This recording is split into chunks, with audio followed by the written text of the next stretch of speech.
तो देखो बच्चों, हमारा जो यूनिट चल रहा है और ये यूनिट है क्या, सरफेस केमिस्ट्री। आज हम इस यूनिट में जो टॉपिक डिस्कस करेंगे और ये टॉपिक है हमारा क्या, कैटालिसिस। ओके, तो देखो बच्चों, कैटालिसिस क्या है, इसके टाइप्स और इसके कैरेक्टरिस्टिक्स, इन 3 पॉइंट्स को हम इस टॉपिक में कंप्लीट डिस्कस करेंगे। तो पहले डिस्कस करते हैं या डिफाइन करते हैं कैटालिसिस। ओके, तो देखो बच्चों, catalysis means the process of the changing the rate of reaction by addition of foreign substance in reaction is called catalysis. समझ गए ना, कि किसी रिएक्शन में एक फॉरेन सब्सटेंस मींस बाहरी सब्सटेंस को मिलाया जाए, इससे उस रिएक्शन के रेट में चेंज आने का जो प्रोसेस है वही क्या कहलाता है, catalysis.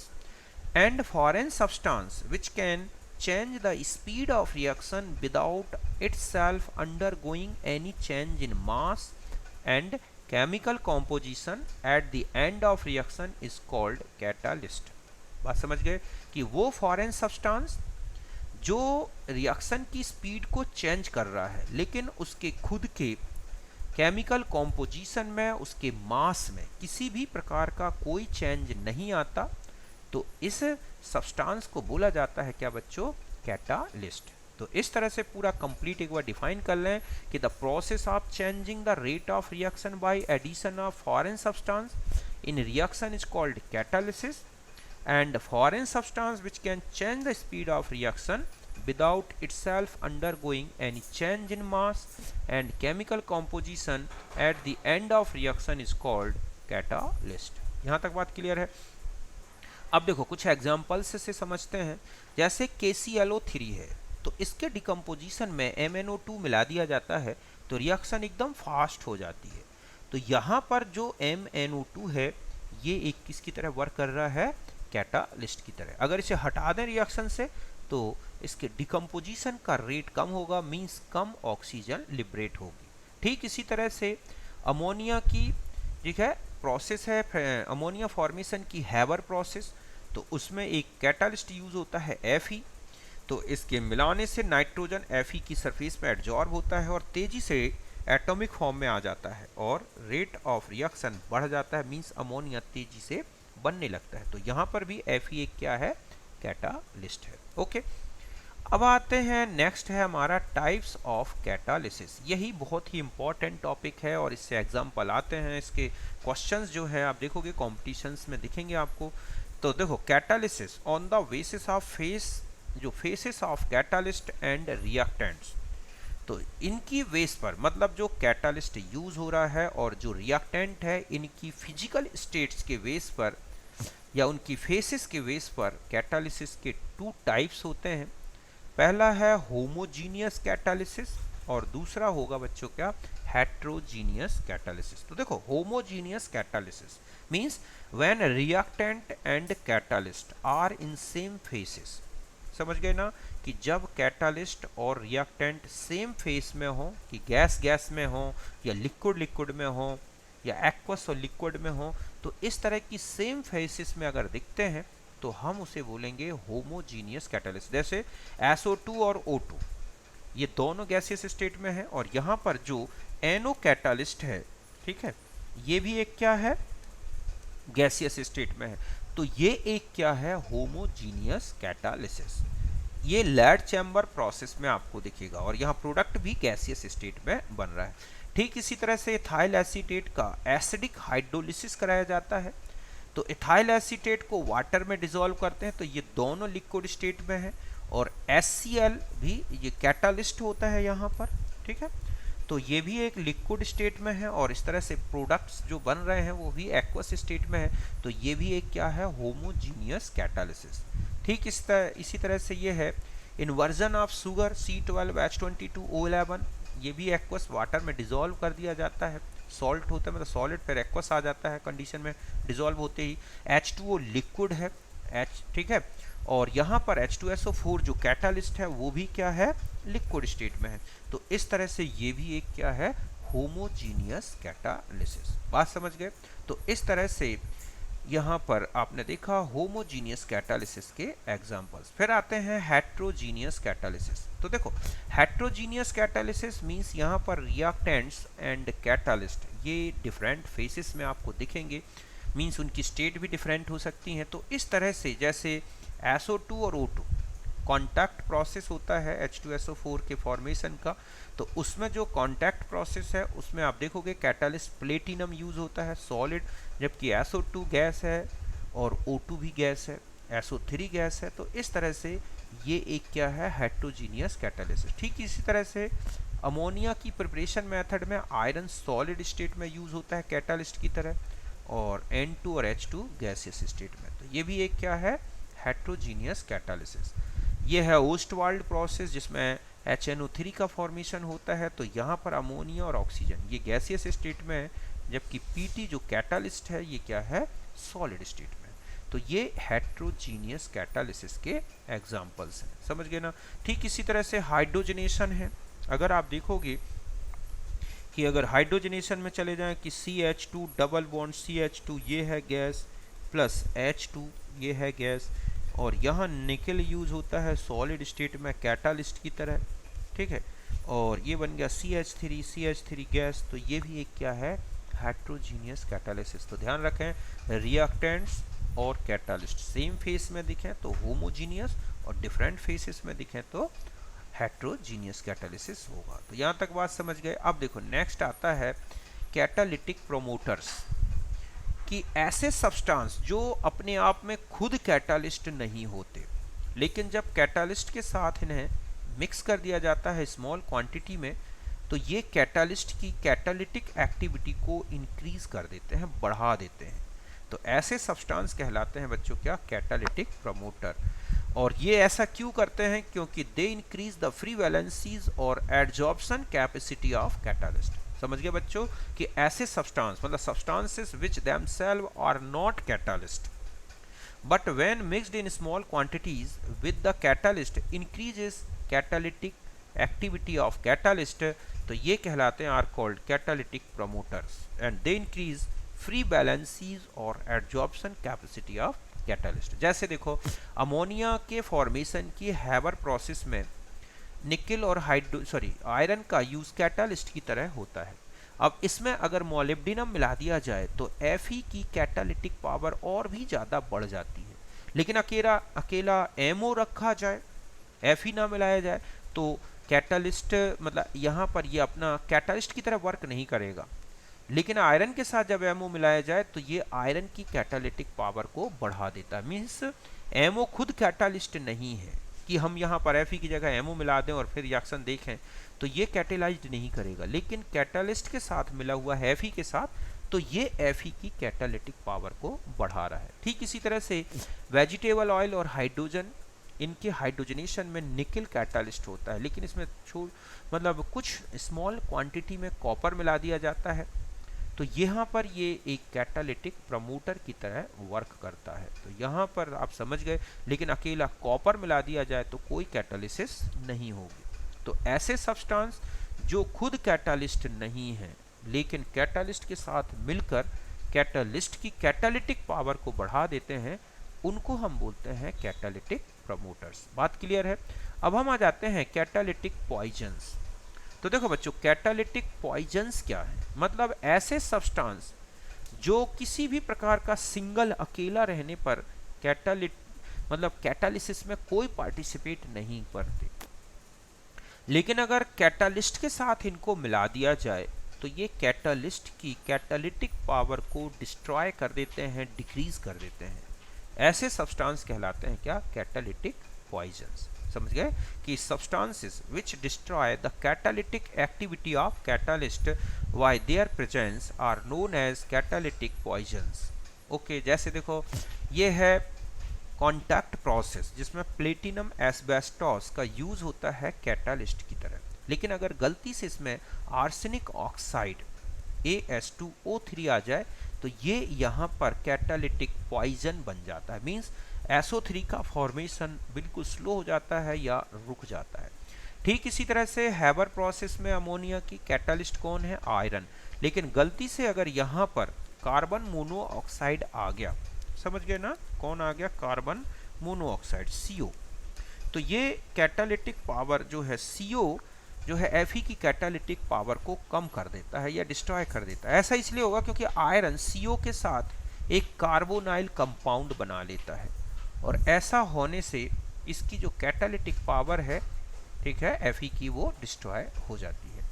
ऐसे आप एक रोजेनमुंड रिडक्शन रिएक्शन में देखते हैं कि PD एक कैटालिस्ट होता है, लेकिन अगर BaSO4 मिला दिया जाए तो ये एक कैटालिटिक पॉइजन की तरह वर्क करता है, मींस PD की कैटालिटिक पावर को कम कर देता है।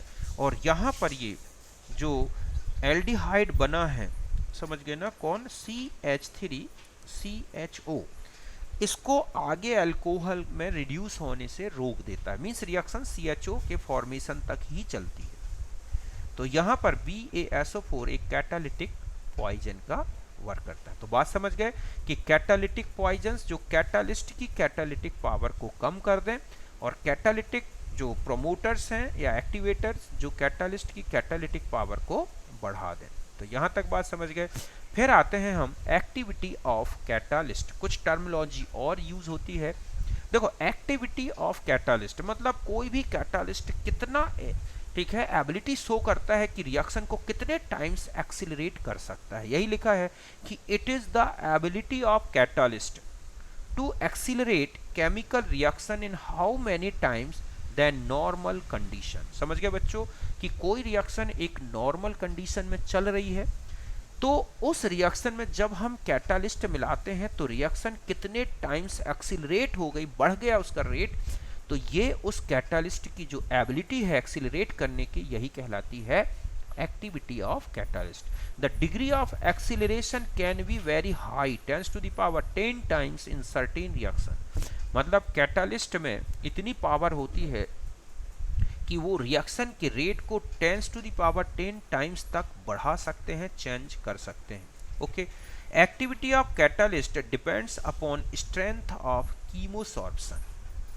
अब ये बता दूं कि ये कैटालिटिक पावर जो है एक्टिविटी, वो किसके कारण है। तो कैटालिस्ट में रिएक्टेंट को अपनी सरफेस में केमिकली एडजॉर्ब करने की टेंडेंसी होती है, और जो भी कैटालिस्ट जितना हाई केमिकल एडजॉर्प्शन शो करेगा, मतलब कीमोसॉर्प्शन शो करेगा, उतनी ही हाई उसकी एक्टिविटी होगी। तो यही लिखा है कि जो activity of catalyst depends upon, okay, strength of chemisorption, high chemisorption ability to catalyst of catalyst, higher the activity of catalyst. जितना अच्छा केमिकल एडजॉर्बेंट होगा कैटालिस्ट, उतनी ही ज़्यादा उसकी क्या होगी बच्चों, एक्टिविटी। और यही रीजन है कि कैटालिस्ट में अगर कैटालिटिक पॉइजन्स मिला दी जाएं तो ये केमिकल जो एडजॉर्प्शन पावर है वो कम हो जाती है एकदम से, और उसमें रेट को एक्सिलरेट करने की टेंडेंसी कम हो जाती है। जबकि प्रमोटर मिला देने से ये जो केमिसॉर्प्शन है, मींस केमिकल एडजॉर्प्शन है, इसके रेट को बढ़ा देते हैं, खुद फ्री वैलेंसी एडजॉर्ब देते हैं, जिसके कारण उसकी एक्टिविटी और ज़्यादा बढ़ जाती है। तो ये है एक्टिविटी ऑफ कैटालिस्ट। फिर आता है सिलेक्टिविटी। तो देखो बच्चों, it is ability of catalyst to direct the reaction in such a way as to yield particular product excluding other. मतलब एक कैटालिस्ट की एक ऐसी टेंडेंसी, एक एबिलिटी कि वो एक पर्टिकुलर रिएक्शन को ही कैटेलाइज्ड करता है। समझ गए ना, कि उससे और भी प्रोडक्ट्स उसी रिएक्शन में बन सकते हैं, लेकिन उनको ना बना के एक पर्टिकुलर प्रोडक्ट को ही फॉर्म करता है कैटालिस्ट, तो उसे हम बोलते हैं सिलेक्टिविटी। मींस जब रिएक्टेंट सेम हो लेकिन कैटालिस्ट अगर हम चेंज कर दें तो प्रोडक्ट्स चेंज हो जाते हैं, तो ये कैटालिस्ट की सिलेक्टिविटी है। मींस एक कैटालिस्ट किसी पर्टिकुलर रिएक्शन को ही कैटेलाइज्ड करता है या उसमें पर्टिकुलर प्रोडक्ट को ही बनने देता है, अदर को नहीं। जैसे CO और H2 मिले, निकल कैटालिस्ट यूज करें तो CH4 बन जाएगा। इसी में CuZNO का यूज कर दें कि CO और H2 ही ले रहे हैं तो मिथाइल अल्कोहल बन रहा है, जबकि COH2 में कॉपर यूज कर दें तो फॉर्मल्डिहाइड बन रहा है। तो यहाँ आप देख रहे हैं कि रिएक्टेंट्स तो सेम है, लेकिन कैटालिस्ट बदल देने से हम देख रहे हैं प्रोडक्ट्स बदल रहे हैं। तो ये कैटालिस्ट की एक अपनी पर्टिकुलर एबिलिटी है कि वो किसी एक पर्टिकुलर रिएक्शन को ही चलने देता है, किसी अदर रिएक्शन को कैटेलाइज्ड नहीं करता। ओके, दस the reaction with same reactant but different catalyst में यील्ड डिफरेंट प्रोडक्ट्स। समझ गए ना, तो ये कहलाती है सिलेक्टिविटी। फिर हम एक आते हैं, एक होते हैं सेफ सिलेक्टिव कैटालिस्ट या जियोलाइट कैटालिस्ट। तो देखो बच्चों, सेफ सिलेक्टिव कैटालिस्ट मींस एक ऐसे कैटालिस्ट जिनकी कैटालिटिक पावर उनमें मिलने वाले पोर्स के कारण होती है। मींस उनमें पोरस नेचर होता है, उनमें पोर्स होते हैं, तो वो अपने पोर साइज के अनुसार रिएक्टेंट को सिलेक्ट करते हैं और उन्हें कैटेलाइज्ड करके किस में कन्वर्ट कर देते हैं, प्रोडक्ट्स में। मींस अगर हम एक से ज़्यादा अलग अलग शेप के रिएक्टेंट्स, सेम नेचर वाले रिएक्टेंट मॉलिक्यूल्स इनकी सरफेस में रख दें, तो ये अपनी पोर साइज के अनुसार उन रिएक्टेंट मॉलिक्यूल को एडजॉर्ब करते हैं जो उनकी पोर साइज के करस्पॉन्डिंग होंगे और उन्हीं को ही क्या करते हैं, कैटेलाइज्ड करके प्रोडक्ट में चेंज करते हैं। तो ये कहलाते हैं सेफ सिलेक्टिव कैटालिस्ट।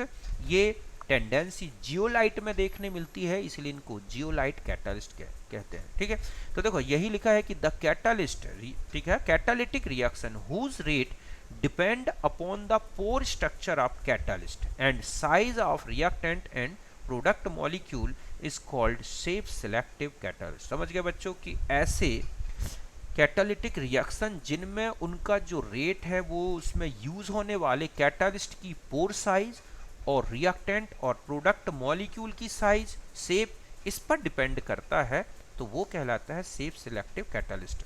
ठीक है, and catalyst which show such catalytic property is called shape selective catalyst. और ऐसी प्रॉपर्टी जिनमें मिलती है इन कैटालिस्ट में, तो ऐसे कैटालिस्ट को बोलते हैं सेफ सिलेक्टिव कैटालिस्ट। तो अच्छी तरह समझ गए ना कि catalytic reaction whose rate depend upon the pore structure of catalyst and size of reactant and product molecule is called safe selective catalysis, and catalyst which show such catalytic property is called safe selective catalyst. Okay, जैसे zeolite are good shape selective catalyst. समझ गए बच्चों कि जो zeolite होते हैं बहुत ही अच्छे सेफ सिलेक्टिव कैटालिस्ट होते हैं, क्योंकि इनमें हनी कोम लाइक माइक्रोपोर्स मिलते हैं। पोर साइज लगभग 7-6 पिकोमीटर की होती है, और जब इनकी सरफेस पर कोई भी रिएक्टेंट मॉलिक्यूल्स आते हैं बहुत से अलग अलग सेफ साइज के, सेम नेचर वाले, तो ये अपने उन मॉलिक्यूल को ही सिलेक्ट करेंगे जिनका शेप जो है इनकी पोर साइज के बराबर होता है, और इस तरह से ये उन रिएक्टेंट मॉलिक्यूल्स को अट्रैक्ट करके अपने कहाँ पर ऐड करा देते हैं, ये पोर में एंटर करा लेते हैं और उन्हीं को किस में कन्वर्ट कर देते हैं, प्रोडक्ट में। तो zeolite are good shape selective catalyst because they have honeycomb like micropores, pore size 760 picometre का होता है।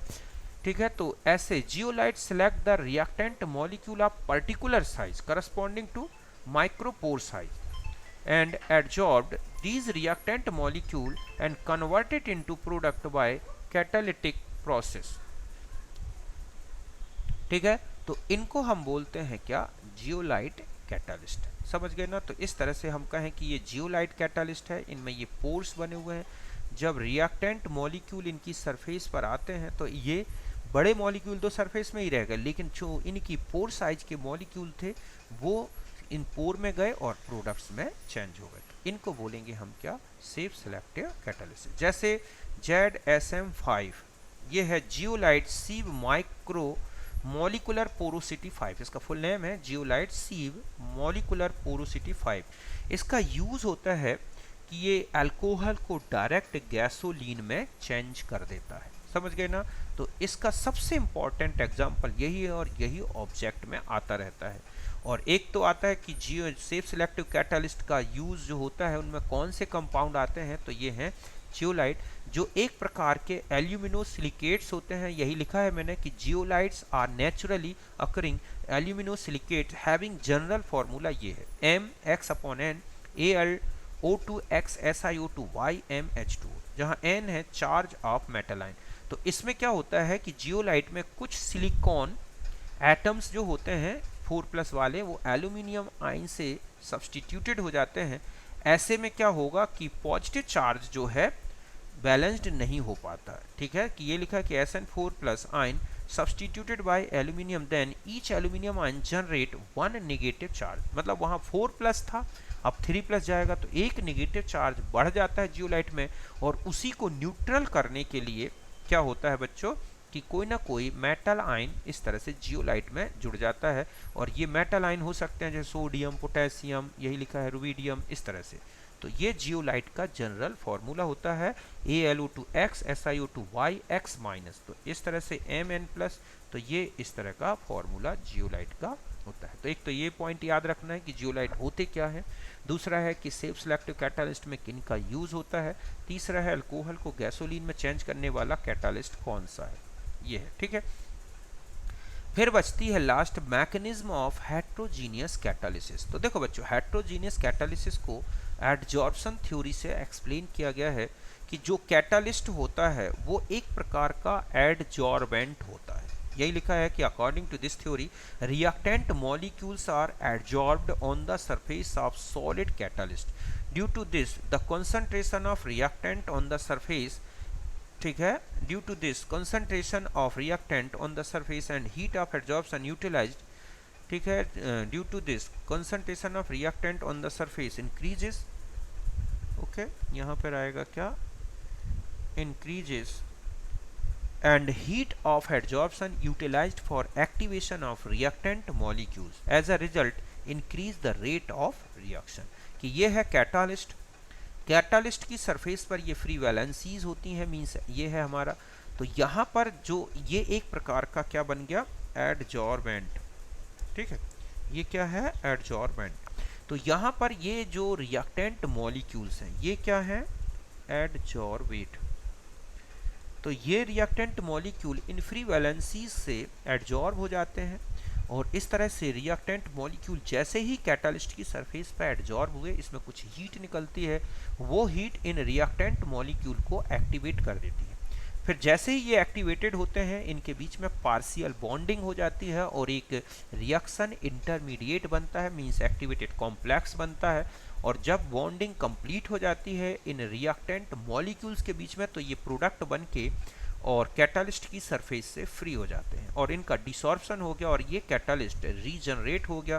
तो इस तरह से ये फिर फ्री हो गया, फिर वही प्रोसेस करेगा, और इस तरह से ये बार बार प्रोसेस साइक्लिक चलती रहेगी और मैक्सिमम रिएक्टेंट्स जो हैं वो प्रोडक्ट में चेंज हो जाते हैं। तो यहाँ तक बात क्लियर है।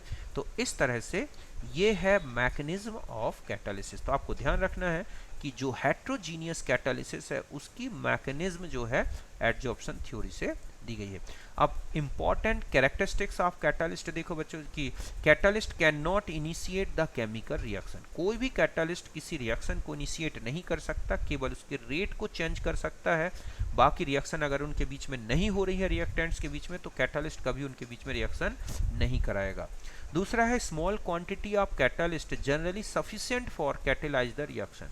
हमें बहुत ही स्मॉल क्वांटिटी में कैटालिस्ट यूज करने होते हैं किसी भी रिएक्शन को कैटेलाइज्ड करने में। Catalyst can not shift equilibrium in reversible reaction. Catalyst किसी भी रिएक्शन में इक्विलिब्रियम को शिफ्ट नहीं कर सकता। ऐसा क्यों? क्योंकि कैटालिस्ट दोनों साइड मतलब फॉरवर्ड और बैकवर्ड दोनों रेट को इक्वल एक्सटेंट में चेंज करता है। ओके, फिर है catalyst give low activation energy path for reaction. किसी भी रिएक्शन में अगर हम कैटालिस्ट यूज करते हैं तो वो रिएक्शन को लो एक्टिवेशन, ठीक है, एनर्जी का पाथ प्रोवाइड कराता है। And catalyst can catalysed only spontaneous reaction. ध्यान रखें, जो रिएक्शन नहीं हो सकती, नॉन स्पॉन्टेनियस हैं, अपने आप नहीं हो सकती, उनको कैटेलाइज नहीं करता। कैटालिस्ट केवल और केवल स्पॉन्टेनियस रिएक्शन को ही कैटेलाइज कर सकता है। It can not alter the reaction enthalpy, free energy change of the reaction, it altars only activation energy of reaction. Means अगर हम एक डायग्राम से इसको समझा दें तो ऐसे समझ सकते हैं कि ये है एक रिएक्शन, ठीक है, ये एक्टिवेशन एनर्जी हो गई। ओके, यहाँ पर अगर हम देखें कि ये क्या है बच्चों, एक्टिवेशन एनर्जी, और ये मान लो सरफेस से नीचे ये हो गए। तो एक्टिवेशन एनर्जी में अगर आप देखोगे कि ये है पॉइंट इतना, तो ये है इतना, जो ये है ये हो गया अनकैटेलाइज्ड, ठीक है, रिएक्शन। और जब हम कैटालिस्ट मिलाते हैं तो यही रिएक्शन सपोज ऐसे आ गई तो यहाँ तक शिफ्ट हो गया, तो ये है ये कैटेलाइज्ड रिएक्शन में, ठीक है। तो ये जो चेंज आया यही क्या है, डेल्टा ई। अगर हम ये कहें कि इस रिएक्शन में, इसको थोड़ा ऐसे समझें कि ये है रिएक्टेंट की एनर्जी और ये है प्रोडक्ट की एनर्जी, तो इस तरह से ये जो है डेल्टा एच आर, ठीक है, यहाँ और यहाँ की energy delta H F product हो गया ये, और delta H F standard reactant. तो delta H R equal to delta H F, ठीक है, किसकी ले लें, product, minus delta H F किसकी हो गई, रिएक्टेंट की। तो ये वैल्यू जो होती है चेंज नहीं होती। यहीं पर हम ये कहें कि डेल्टा जी आर भी है स्टैंडर्ड, तो ये वैल्यू में चेंज नहीं आएगा, केवल ये वैल्यू चेंज हो सकती है, ठीक है, रिएक्शन में एक्टिवेशन के फॉर्म में। अगर हमें ये पता हो कि कितना चेंज हो गया, तो लॉग आर, ठीक है, catalysed upon R uncatalysed equal to delta E A upon 2.303 R T. इससे आप यहाँ पर आर कैटेलाइज्ड का मतलब है कि रेट ऑफ रिएक्शन, ठीक है, in the presence of catalyst, और आर अनकैटेलाइज्ड का rate of reaction in the absence of catalyst. समझ गए ना। तो इस तरह से अगर हमें ये पता हो तो हम ये बता सकते हैं कि किसी भी रिएक्शन का रेट कितने टाइम्स चेंज हो जाएगा अगर कैटलिस्ट लें और ना लें। तो कैटलिस्ट की प्रेजेंस में rate of reaction upon catalyst की एब्सेंस में, ठीक है, ये रेट ऑफ रिएक्शन का लॉग लें, तो ये फॉर्मूले लगा के और हम इस फॉर्मूले के बेस पर ये निकाल सकते हैं कि कितना रेट चेंज आएगा। तो इस तरह से कुल मिला के ये था हमारा कैटालिसिस के बारे में, जिसमें हमने टाइप्स देखे, उसकी कैरेक्टरिस्टिक्स देखे, मैकेनिज्म आ गई और ये ग्राफ बता दिया, ठीक है। तो ध्यान रखें कि कैटालिस्ट स्पॉन्टेनियस रिएक्शन को कैटेलाइज्ड करते हैं और ये फ्री एनर्जी चेंज और रिएक्शन इंथैल्पी चेंज किसी प्रकार का कोई चेंज नहीं लाते, केवल और केवल एक्टिवेशन एनर्जी को ही चेंज करते हैं। तो यहाँ तक था हमारा आज का टॉपिक। फिर मिलते हैं नेक्स्ट वीडियो में।